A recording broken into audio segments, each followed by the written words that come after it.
Jean-Marc Farini a interviewé Philippe Lyotard, sociologue, sur ce qu'il attendait des guides de l'usage. C'est un avis donc scientifique et nous voulions maintenant avoir un avis non scientifique. Alors, un avis non scientifique sur un guide des usages de l'iPad, de la tablette. Ce que moi j'en attends, c'est de porter à la connaissance de tous la connaissance des multiples usages des tablettes auprès des élèves en situation de handicap.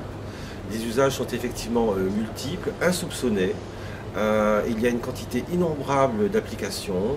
Il y a notamment dans le champ de l'accessibilité plus de 1500 applications qui sont parfaitement pertinentes pour des élèves en situation de handicap sensoriel, moteur, psychique, cognitif spécifique, donc troubles des apprentissages.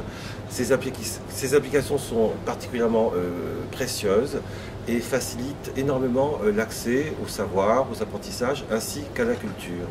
Donc voilà ce que j'attends d'un guide des usages, c'est de porter à la connaissance de tous et d'interpeller, j'allais dire, le génie de chacun, qu'il soit parent, élève et bien sûr enseignant, pour s'approprier ces nouveaux usages qui sont réellement, on va dire, révolutionnaires dans le champ de l'éducation.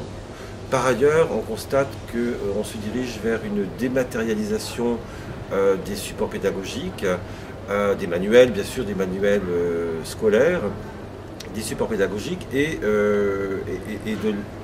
quasiment de l'acte pédagogique. Alors bien évidemment, les professeurs seront toujours indispensables, il y a bien une passation de savoir et j'allais dire une ingénierie pédagogique à réaliser auprès des élèves, donc les professeurs sont bel et bien indispensables, mais cette dématérialisation des supports pédagogiques peut permettre aux élèves de travailler en e-learning, à distance, peut permettre aux élèves de travailler en collaboration, en co-construction, et on peut même imaginer qu'on va vers une relative dématérialisation des lieux d'apprentissage, c'est-à-dire des établissements scolaires.